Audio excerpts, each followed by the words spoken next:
Hi there. I thought we'd make a start. It's 12:30 now, so thank you everyone for joining us today. This is part of a series of webinars that we do as part of the Great North Care Record Network programme. So today we've got Mike in person here. Mike is from Newcastle Hospitals. It's Mike Thompson, and he's the lead project manager for the implementation of the Health Information Exchange. We've also got a virtual Dan, who is the head of IT delivery also at North. It's Dan Sims, and he's going to be online just to sort of help us with any difficult questions that might arise. I've also got professional engagement and network guru Louise Wilson, who's going to be sort of presenting as well today. So it was just to let you know, well, I'm Catherine Common as well, best introduce myself. I'm the communications lead for the Great North Care Record programme. So this session is going to be recorded today, so anything we do say will be taken down in evidence and thrown back in our faces. We'll be doing a short presentation just to give you a bit of an update on what's happening with the HIE. You can welcome to sort of send through any questions as we're going along, and we'll maybe try and take them at the end, or if it is quite pertinent at the time, we'll maybe I'll interrupt the presenters.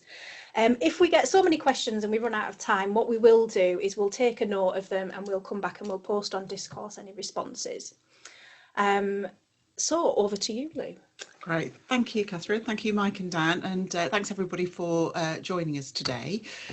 Before we look ahead to the information exchange and the HIE, it's worth taking a moment to and note where we are. So in phase one of the Great North Care Record, the Medical Interoperability Gateway, many of you will have heard of the MIG, was the way that information was shared between sectors with a view into the GP record. And the latest figures on that are that there are 120,000 views each month using the MIG. So that's 120,000 instances where in a care conversation somebody has got a fuller picture of somebody's record and information about somebody to have a better conversation. And really one of the achievements of phase one was about the information sharing culture. What are all the elements that need to be in place to do safe, ethical, good information sharing to support those conversations of care? And this is the most remarkable, the most enormous team effort. So the line there is regional buy-in, and I'm not sure that really covers it in terms of the conversations that have happened with the organisations. And we talk at Great North Care Record about the team of teams, that all the people, all the organisations, all the roles that have to be in place, our IG colleagues, our clinical colleagues, everybody who needs to be involved in this to make the Great North Care Record happen. So I'm going to show a video which is looking forward to what phase two is all about. The Great North Care Record is changing. We've already made it possible for A&E, ambulance, out of hours, 111 and mental health services to gain instant access to information from a patient's GP record. This has saved valuable time for professionals who otherwise would have to ring or fax a GP practice to find out about a patient's medical history. But GP information is only one aspect of the care record, and this information only flowed one way. In the next phase of the programme, we are making it possible for health and social care professionals to see data about the people they treat from across the health and care system. This will make health and care records seamlessly integrated. We are also making it possible for individuals to interact with health and care services using a website or a smartphone app. They will be able to set their own communication and data sharing preferences, view their correspondence and key medical information. In phase two of the programme, there are 3 modules that take up the Great North Care Record. Health and care professionals can see information recorded about an individual from across the system. Individuals can see their own information, set their data sharing preferences, and interact digitally with services using the Great North Care Record app. And we can use the data gathered and analyse this in new ways to help manage the health of the people of the North East and North Cumbria. This is the Great North Care Record, and we want to make the North East and North Cumbria the best place to receive care and do research.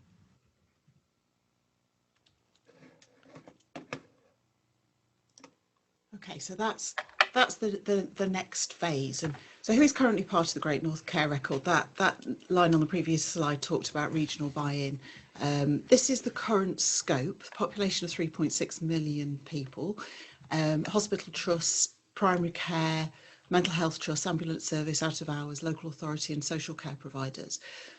But we've adopted a phrase and a concept at the Great North Care Record called, which is the constellation of care, recognising that there are many people, many organisations, many agencies involved in keeping somebody as well as they can be.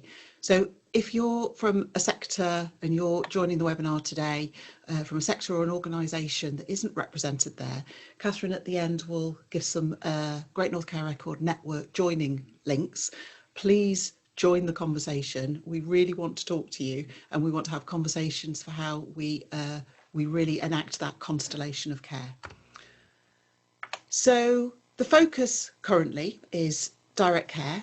And there are 3 modules: the patient engagement platform, there's the population health element that was mentioned in the video, but today is all around the information exchange element of the Great North Care Record. And I'll hand over to Mike to talk more about that. Thank you. Hi everybody, my name is Mike Thompson. So I'll talk about the practicalities of where we are of delivering the HIE. And just to make the point again that we're talking about the system which will be used at the point of care. So the expectation is that you will be sat in front of or just about to see a patient or a service user when you use the HIE. We're also expecting that it will be delivered to you from within your existing system. So whichever system you use to get access to a patient or a service user's record, you will now have an extra option or a menu item or a button that when you push it, it will activate the HIE. That will go off to all other members who are sharing their data and collect the information they have about that patient and show you a consolidated view, everything we know about that patient in one place, so that you have a better understanding of their history before you make any judgments. Technically, then, we bought a product from Cerner. We bought Cerner's HIE. It's a flexible model, and it supports both federated queries. So that's where the data stays in the host system and simply gets queried at the point we need it.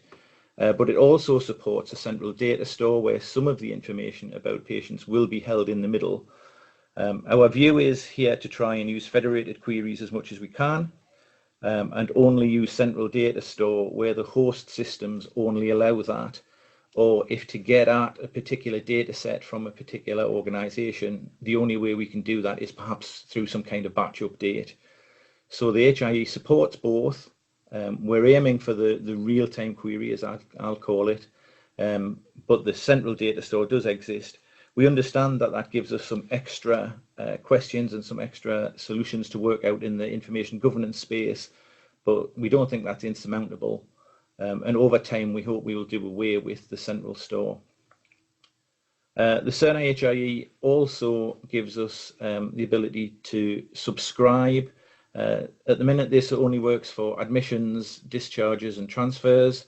But it would allow, for example, a local authority to subscribe for ADTs from a particular service user. And we're expecting to see big gains there where that, if they provide a daily home help or daily, some kind of social care, they can turn that on or off because they'll be notified that that person has been admitted to or discharged from hospital. The HIE is also, although it's standards based, it subscribes to all the international standards around data integration. It's not standards limited. So again, if we do just have to resort to some kind of batch transfer of raw data, we can do that if we feel that's appropriate to be able to share data that we think is important.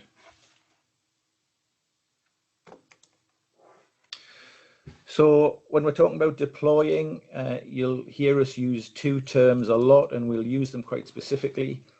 Where we talk about a viewer or viewing, this is an organization who was seeing or who is looking at the data that's available through the HIE. We expect in the first instance that everybody, all the 30 or more organisations that have joined the Great North Care Record will get a viewer, so they will be able to see all of the data that's being shared.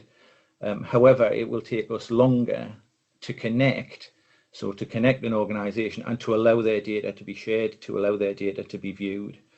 We're hoping that by the end of this year, we'll have the first batch of connections, so people connected to and sharing their data, and everybody will have a viewer. So what will we share? There's a kind of a continuous process here involving 3 different groups. So there's a group formed called the Professional Advisory Group. So that's clinicians and practitioners from social care who are working out what it is they'd like to see, what it is they think will be useful to share. The same group, the Strategic Information Governance Network for the North East, are then contributing to that conversation to say whether legally and ethically that data can be shared. And then technically, of course, we're aware that at each organisation, you may or may not have all of that data stored in a digital format or in a system that's easy to get at. So there'll be a circular conversation, if you like, between those 3 groups, and eventually what will pop out is, here is a data set that we want, that's legally and ethically shareable and technically available, and that will get implemented. And then we'll move on, and that I think will be a continuous process now, not just for this life of this project, but for the life of the HIE, where we'll be adding new data sets as we move forward. So who are those early connectors? What we've tried to do here is to find what we're calling a first of type. So we get a broad range of organisations from different sectors, but we have also started with those systems where Cerner have done it before. So there is an out-of-the-box connector to connect that system to the HIE. That led us fairly simply to this group of organisations. So we're working with Northumberland Tyne and Wear NHS Trust, who will be our first mental health trust, Newcastle upon Tyne and South Tyneside and Sunderland NHS Foundation trusts, so they will be our acute trusts. Sunderland City Council will be our first local authority, and we're working with all of the GPs across the region, so there's some 400 and something GPs across the region, and we'll connect up the System 1 and EMIS systems, so that in the first instance we will, at the least, we'll be no worse off than the MIG because we're sharing the GP data, but we'll be better off because we'll have data from an acute trust, a mental health trust, and a local authority as well.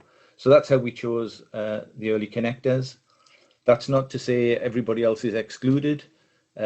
Users of those systems, as we learn lessons about the deployment and we find things that we need, we will pass those on to other users of those systems so they can start to prepare for their connection. And for those organisations where we have a new system where Cerner have never worked with it before, we are working with Cerner now to put together a process of how we get that conversation started so we can link your provider with Cerner to start putting the connections together. So a slightly different view of what the HIE actually does for us. Yeah, so you can see a practitioner is logging onto their own system. They press the Great North Care Record button, and the HIE will go to all of those connected organisations. Say, please show me the data for person X, and all of that data will then come flooding through. If in the first stage we can't get a connector from your clinical system, there is a kind of a lowest common denominator, if you like, which is a standalone viewer which connects to the HIE through a web portal. Again, we're trying to avoid the use of that as much as we can. Evidence shows us that clinical take-up is much, much greater if we can launch it from within your native clinical system. But as a last resort, we can issue user credentials, and there is a standalone web portal which would allow people to see the same data. So timescales, as I've said, we are working already with those first early connectors, and we are working with other organisations to get their viewers connected. If we're not talking to you about your viewer now, we'll be talking to you really soon about how we get your viewers installed and connected. And by the end of this year, our target is to have those early connectors connected and sharing, and everybody available to view, and to have a plan for through 2020 how we get everybody else connected. So I was just going to sort of pick up just at the end here. So really, one of the pieces of work that we have done is go out to all of the 30 odd organisations and to identify a GNCR implementation lead. So they're the sort of key point of contact within each of the organisations. So, excuse me, we're obviously going to make sure that those people are really well briefed. So as we sort of find out more about the viewers and how that's going to be rolled out, we'll be linking with those people. So we've got a list of them. We're sort of still refining that list at the moment, but obviously that's a key person for you to be in touch with. Other key people would be your local CIO or your CCIO. Again, they're all sort of very closely linked with the project. They, we'll be able to sort of let you know what's happening within your organisation. We also have a network. If you want to join, we've got about 706 people on now, I think was the exact figure. So that network is really just to sort of allow us to sort of have conversations across the sector. So if you're not a member of that already, if you send us an email to that email address, we'll be able to add you. My button doesn't work. And there's just some further contact details on there as well. We've been updating the website, so we're posting some more content around the HIE on there at the moment. And obviously we're quite prevalent on Twitter as well. So really what I was going to do at this point, I don't know whether Dan's got anything he wants to add before we sort of go to questions. Hello, Dan. Nope, nothing from me. Okay. What I'd do at this point really is, we've kind of given the update. I mean, obviously the sort of the sort of key news at this point is really about like who the first sort of connecting organisations are, the fact that we've going to be installing the viewers across the region in the first instance. And and obviously that we're still working through a lot of this. We know that there's going to be a lot of questions that people have, so by all means please do send them through to us. You can use the Q&A feature or you can use the chat feature, and I can pick them up and put them to the panel. We will be producing a demo. We've been starting to work on that because I think that's going to be one of the key things that we can sort of show people. There we go, do that. That's going to be one of the key things that we can show people, what the HIE actually looks like, what you can expect to see. So we're working on that, and we will be circulating that shortly.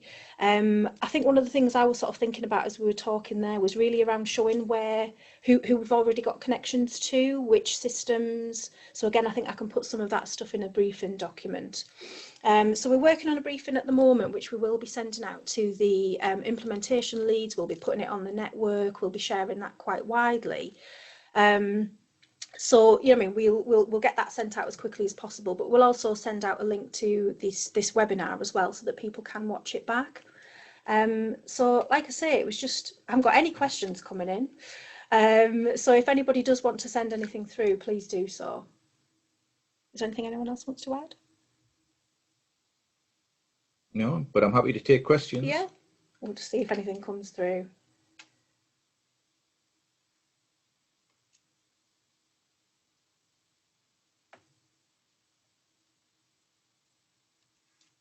Now I'd hate to close the webinar here. We've maybe just stunned people with silence. Right, will existing MIG viewing organisations still need MIG after March next year? That's a good question. So MIG's an interesting question. If we mean the Northeast MIG, then our expectation is that no, we'll be in a position where the HIE is connected and sharing everything that the MIG is sharing. If we bring into that conversation though the Northeast Cumbria MIG, then we have a definite maybe. We're working with them to understand exactly who is sharing and who is viewing the data from the Northeast MIG connections, and we're not committing at this stage that we'll be able to replicate that. But the what I'm calling the Northeast MIG, yes, we expect to be able to replicate that data by March next year. Excellent. Right, I've got a ton of questions. I've suddenly flooded in, so we don't have to end after 15 minutes. Will there be a protocol released for future systems that may want to connect information? Do you want to take that, or? No, I can take that. So yes, so Cerner have published, if you like, the details of their servlet. It's almost but not quite an API, if that term makes sense to anybody, but it does describe how a subscribing system can query the HIE and get back either a view of the data or actually a data stream if you then want to work with that in your own way. So that's published. That's the work we're doing with, for example, Northumbria Health, the work we're doing with them to get their connection created in the first instance. And any organisation that wants to join, we'll go through that process with them. And it's a case of working with the system provider to say, these are the questions you need to ask. This is how Cerner, how the HIE will respond, and then the host system will do with that data whatever it chooses. Excellent. And I think it's probably worth I can possibly answer this one because it's an easy one. Just a question about timescales for connections. So I think sort of testing is underway with some of the connecting organisations, and the plan is that hopefully we'll have those going live before the end of the year, which is similar, same timescale I think for the viewers as well. So we're kind of aiming for this first, these early connections and the viewers to have happened by the end of this calendar year, subject to all the things that might happen. The next question we've got here is just around one of the successes of phase 1 of GNCR was around citizen engagement. What are the plans for this in the next phase? So I can sort of talk a little bit about that. Obviously, that piece of work that we did, for anyone that's not aware, we did 25 focus groups with members of the public. And really that was just exploring attitudes towards data sharing and also kind of people's understanding of how data is shared. Certainly within sort of the NHS, but also with other organisations, sort of obviously bringing in social care, whether it was the police, whether, commercial researchers, whether it might be university researchers. So really it was just to kind of understand and make sense of what people thought about that. And I think the sort of key themes that came back were things around that, yes, people were okay with sharing in some cases, but actually it was very personal where the sort of line of, well, the creepy line of where it was for that individual. People might be quite happy to share with the NHS, but not happy to share with the police or not happy to share with social care. So, you know what I mean? It was about really sort of giving people the control over how their data might be shared. It was also about being sort of open and transparent about how data is shared, so not sort of doing any shady data sharing deals or anything like that. The other big thing that came up was around sort of cybersecurity. Is it safe if I tell my doctor something? Will that information remain safe? So that was a very large piece of work, and that piece of work really has given us the sort of mandate from the public in terms of the direction that we take the programme. So that's kind of just an overview of what we did in the first phase. We also did a YouGov poll as well, which gave us some nice statistics. So it was like 94% of people were happy to share data within the NHS. And that figure drops down as the wider you share that data down to about 46%, I think, for commercial research. So what we have done since then, we've done sort of further research. We've done further focus groups, which looking at how we, put the citizens in control of how their data is shared in terms of research. So we've done some trialling around that, and that work's been taken forward and will hopefully sort of become part of the patient portal that we mentioned earlier. We've got a public engagement lead now. I think that's official, possibly not. But we do have someone who's leading on that piece of work for us now. So what they're doing is really going out, setting up patient panels, going out testing the scope of the patient engagement platform, and really, you know, I mean, the work that we've done before is very much informing what we're doing, but we've got to carry on with that. So we will be carrying on with the sort of high level of citizen engagement. And like I say, it really does give us the mandate from the public in terms of how we sort of develop the programme. If I can just add to that, I think one of the practical things that we know will come out of this is it's quite clear that every organisation that joins is going to have to look at its data privacy notice, but probably both the one on the website and anything else that you publish, because at the minute when we've looked at them, they're all pretty focused on, you know, when we get your data, this is what we're going to do with it, and we're all going to have to say, you know, but we will share this with, you know, with other similar organisations for the benefit of your care. So our IG work stream are aware of that. That's one of their outputs, if you like, and they'll come together with a pro forma privacy statement about the impact the HIE will have, and then either everybody can just deploy that or you know, add their own variations of it to their data privacy notices. But that's a practical action that every organisation will have to take. I've got another sort of quite techie question. What are the plans for using GP Connect, and how does that fit in with GNCR? I don't know who wants to take that one. Not me. I can answer that if you want. Can you hear me okay? Excellent. Yeah, go on, Dan. Yep. So we aren't reliant on GP Connect to connect into the GP systems. We're quite lucky in the fact that our supplier has their own connection direct into them. However, of course, the plan, I think as Mike mentioned before, it's standard based, it's not standard limited. So as that standard becomes more mature, then we would look to switch over to the GP Connect model rather than the direct connection. Excellent. Thanks, Dan. Hopefully that's answered that question. Excuse me. How will doing away with a central data store support the research aspect? I don't fully understand that question, if I'm honest. So I think one of the things we've realised here is that, you know, the HIE is about direct care, and one of the reasons that, you know, we're getting kind of permission to go ahead with that, or the citizens are happy with that, is because that's you know, that's what it's for. It's about direct care. The population health aspect of GNCR is under development, and you know, there will clearly have to be some kind of data warehouse that we use for analysis and trending and planning and research, and in time some of that data might well be fed from the HIE. But right now we're focusing just on the provision of direct care, and that is much easier and cleaner if the data is only accessed when it's required. So I'm not saying that forevermore there won't be a central data store, but from an HIE point of view, we're trying to minimise what's held in the middle as much as we possibly can. And I suppose any data that is held, very much the sort of view that we got from the earlier public engagement was, well, you know what I mean, it's only if I've given permission. So I think that's probably the direction that we're going in there. This is probably one for you, Lou. Do we know if end-of-life codes will be included in the initial data set? Oh, I don't know the answer to that. I know there has been some work done, hasn't there, on the initial sort of data set. Yeah. I think it was really around sort of replicating what's in the MIG now. Yeah, absolutely. We'll come back on that one. I'll make a note of that. There was, in terms of a priority data so set. I can probably mention. Oh, go on then. Excellent, thank you.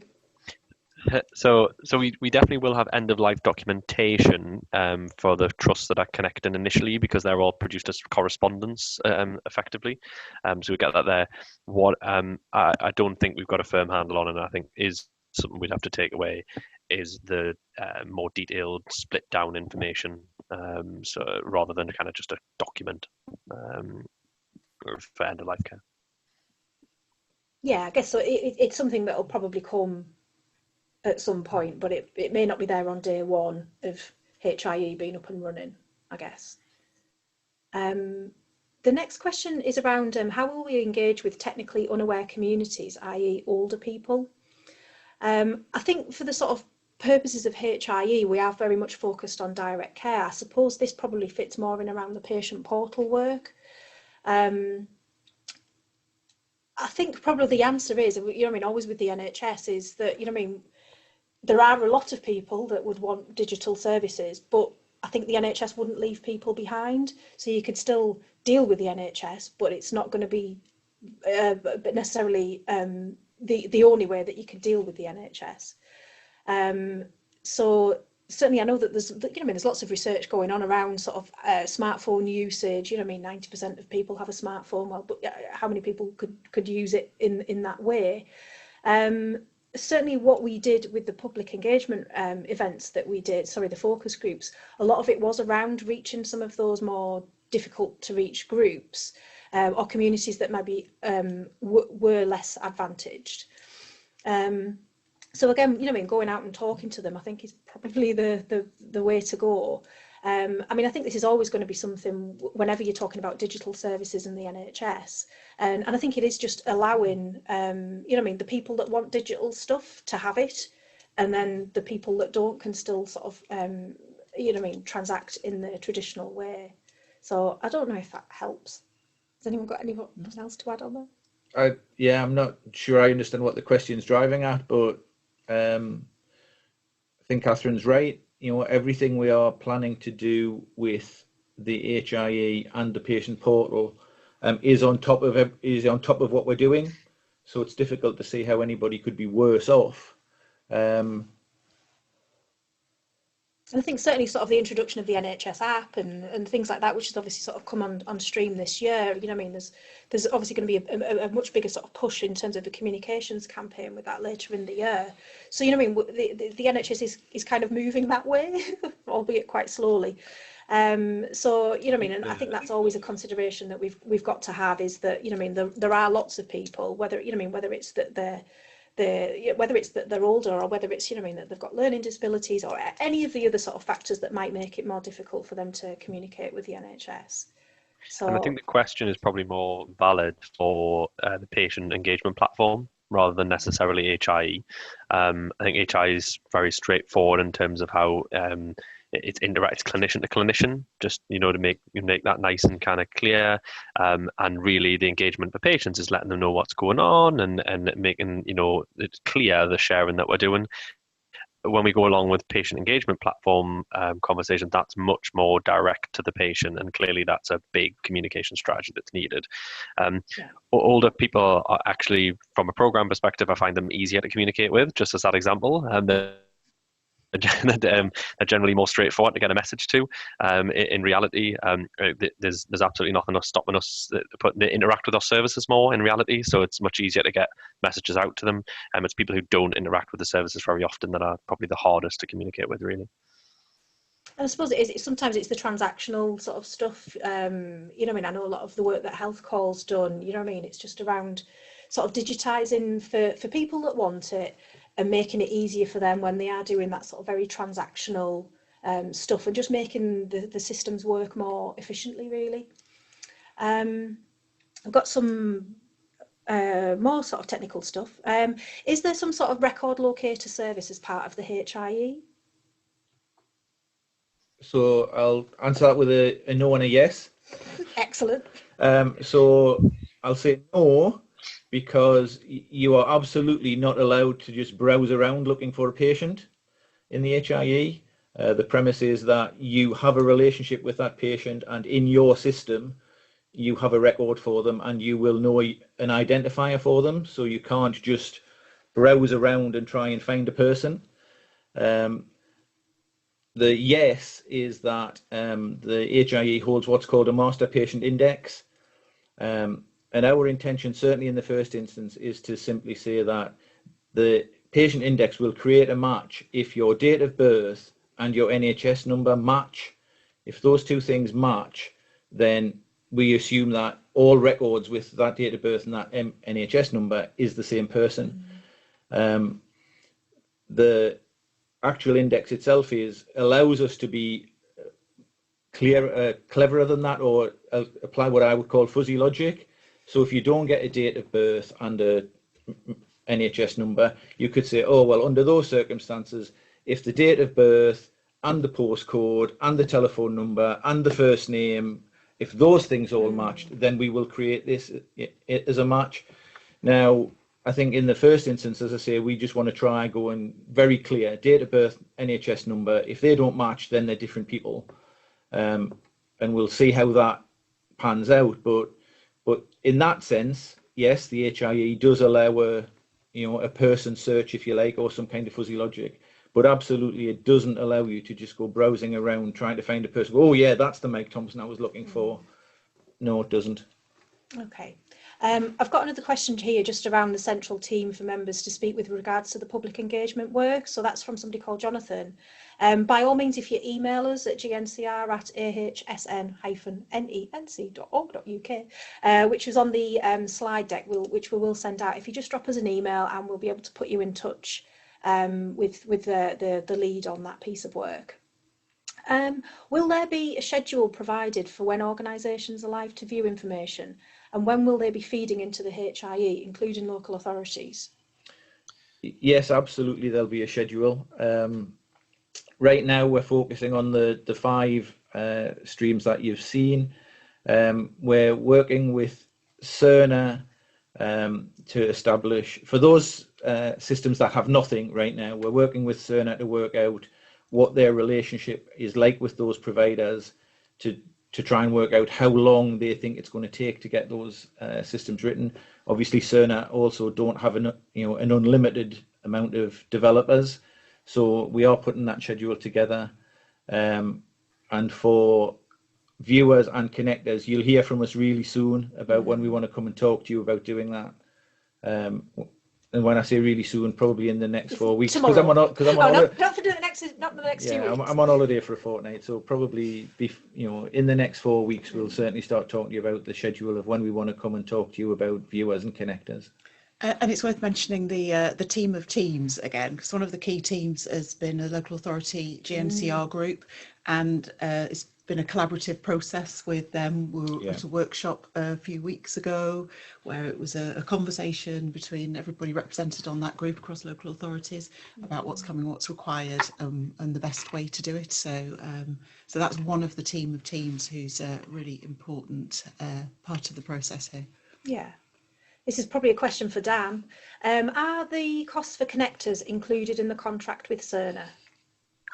So to be really clear, we've got I think it's 22 connections that we've scoped as part of the contract. That is what we think is enough connections to give one per organisation. As part of the whole funding envelope, we recognise there's a little bit of a gap in between connectors and organisations, but we know that gap is because people aren't digitally mature enough to have a connection yet. So we can buy extras in blocks of 5, and we're looking to buy those regionally. So that wouldn't be a cost that we'd look at to come to an organisation to pay.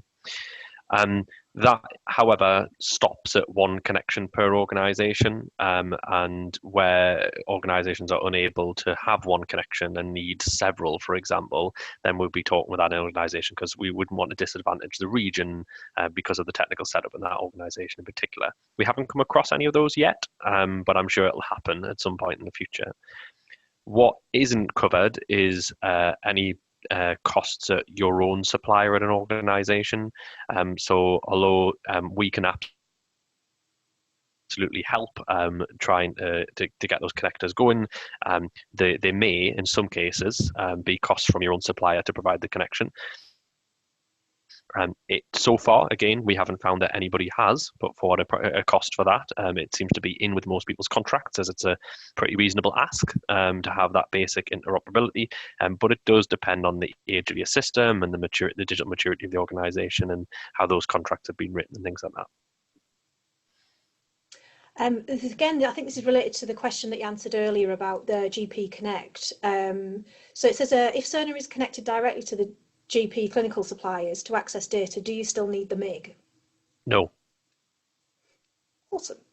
We've got another MIG question. Will the initial GP feeds into Cerner be extracts rather than live data as we currently get from the MIG?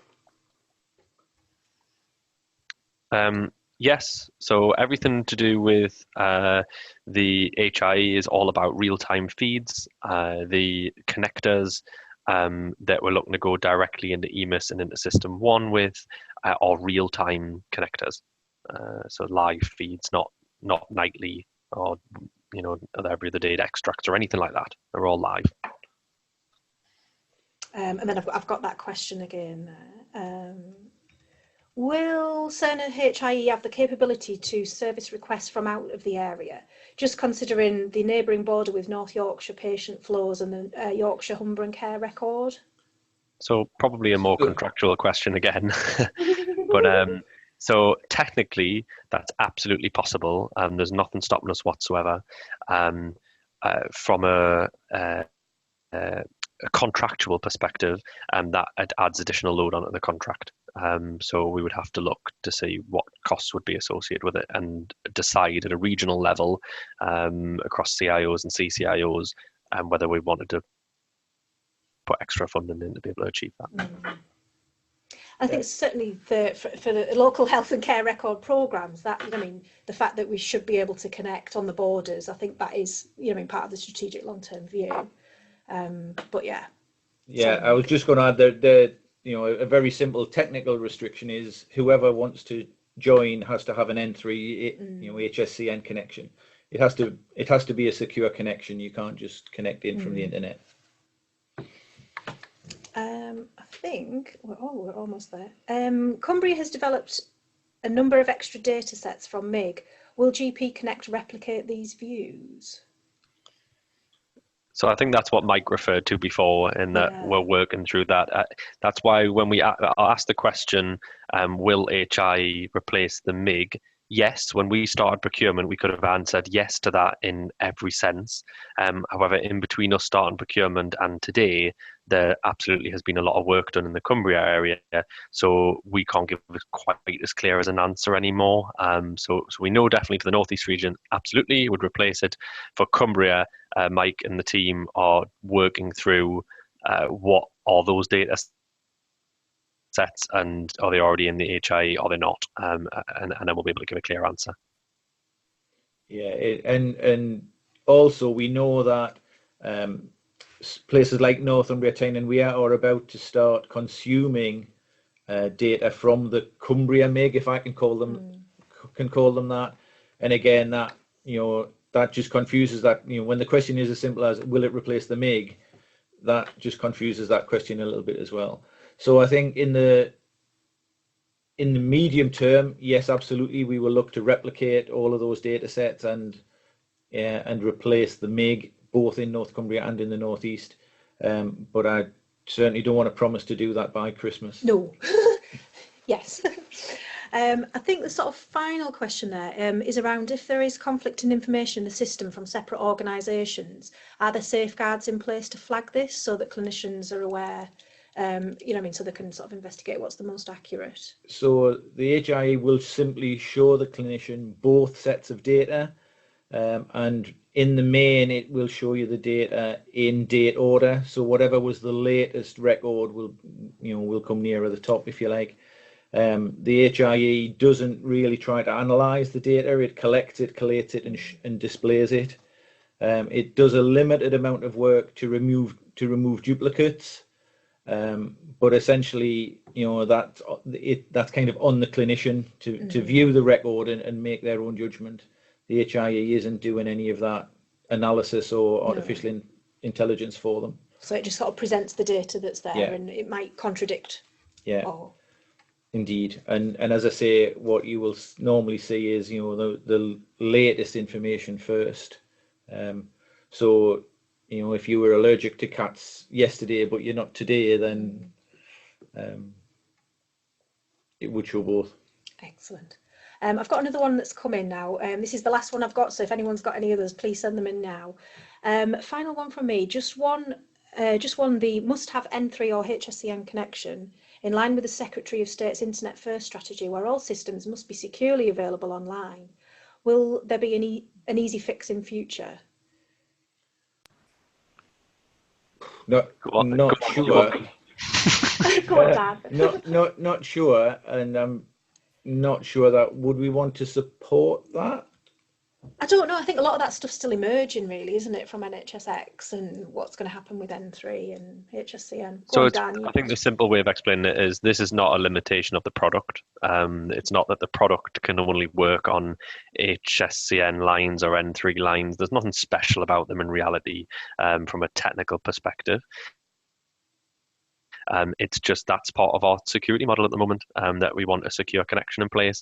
I think you're absolutely right, Paul, that the direction of travel seems to be that actually it's all about internet first. However, in real terms on the ground, the legislation and all the connectivity standards still say HSCN. So that's HSCN. So that's what we're going with for now.